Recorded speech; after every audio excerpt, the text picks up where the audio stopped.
टीना का जब मोबाइल बजा तो वह स्क्रीन पर फ्लैश होने वाले नाम पर ध्यान देते हुए परेशान होकर अपने मन में सोची, अब यह क्यों कॉल कर रही हैं? सब ठीक तो है ना? टीना के चेहरे पर बदलते भाव देख मायरा ने पूछने के लिए अपना मुंह खोला ही था। तभी टीना कॉल उठाते हुए उसकी तरफ एक उंगली दिखाते हुए 1 मिनट का इशारा कर तुरंत अपने केबिन के अंदर चली गई और अपने पीछे दरवाजा बंद कर लिया। यह देख मायरा भी हैरान हो गई, क्योंकि टीना कभी ऐसा नहीं करती। टीना छोटी से छोटी या बड़ी से बड़ी बात हो, पर्सनल हो या प्रोफेशनल, उससे सब कुछ डिस्कस करती थी। लेकिन इस बार ऐसा नहीं हुआ, बल्कि टीना उससे मिस्टीरियस वे में बिहेव कर रही थी। टीना अंदर आते ही कॉल पिक करके गुस्से में बोली, शैलजा, मैंने बोला ना, नो कॉल्स ओनली मैसेजेस, तो आज इतनी क्यों खुजली हो रही है तुझे?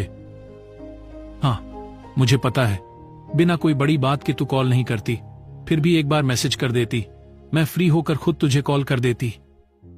अब टीना चुप हो गई तो दूसरी तरफ से शैलजा ने धीमी आवाज में थोड़ी हिचकिचाते हुए बोली, सॉरी मैडम, मुझे याद है, लेकिन यह बात बहुत ही जरूरी थी, इसीलिए मैं खुद को रोक नहीं पाई। टीना ने अब अपना आवाज धीमी करते हुए परेशान होते हुए पूछी, क्या उसके लिए कोई आया है या कोई उसे ढूंढ रहा है?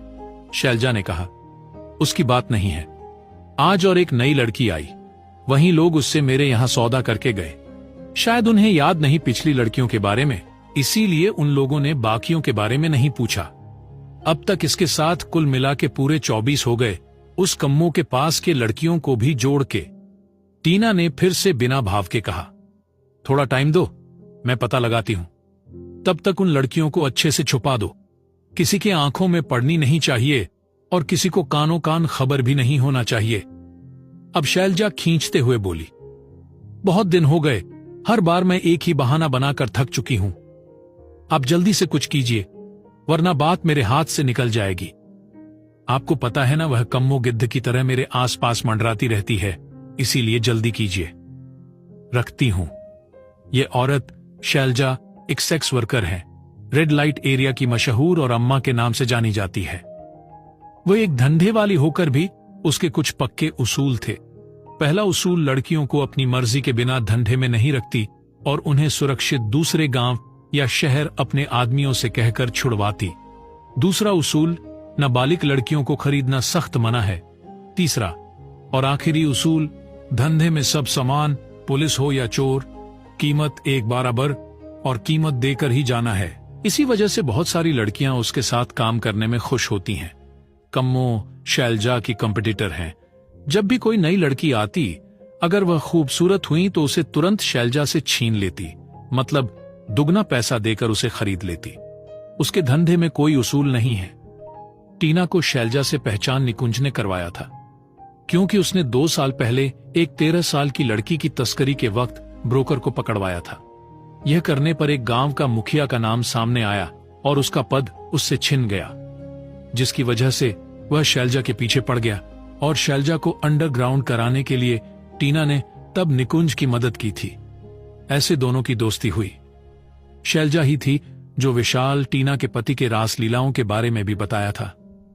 जब मिस्टर रायचंद जिंदा थे तो विशाल शादी के बाद भी अच्छे बच्चे के दिखावे को बरकरार रखते हुए हर रोज ऑफिस से घर और घर से ऑफिस आता जाता।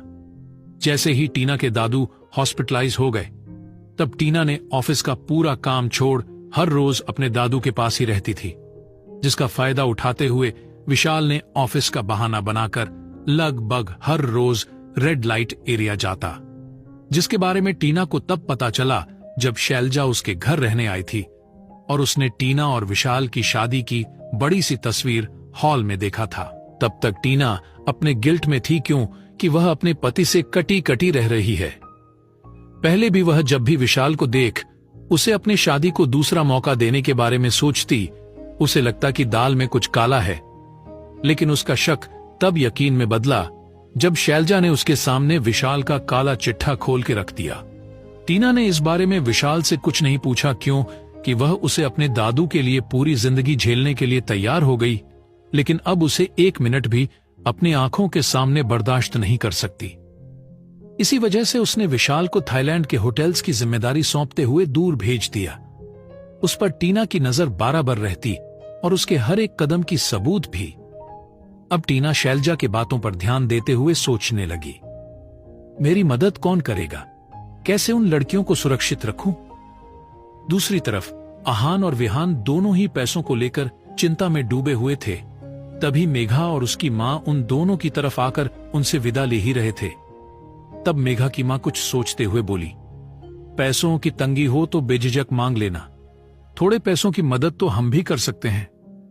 यह सुन आहान गुस्से में अपनी मुट्ठी बींचते हुए मेघा की आंखों में देखते हुए उसकी मां से बोला, 50 लाख चाहिए, इसमें से आप कितना दे सकते हो। मेघा की मां आहान का यह रूड बिहेवियर समझ नहीं पाई और पूछी, क्या हुआ बेटा, तुम्हारा और मेघा का झगड़ा हो गया क्या? सुबह से तुम कुछ अजीब तरह की बातें और हरकतें कर रहे हो। सुबह भी ऑन्टो के लिए पैसे लेने से मना कर दिया और घर पर किसी आदमी के हाथों पैसे भिजवा दिया, क्या हो गया? पहले तो तुम ऐसे नहीं करते थे। आहान अब गुस्से में आकर मेघा की मां से मेघा के बारे में सब सच बता देगा। लड़कियों को छुड़ाने में टीना की मदद कौन करेगा, जानने के लिए सुनते रहिए।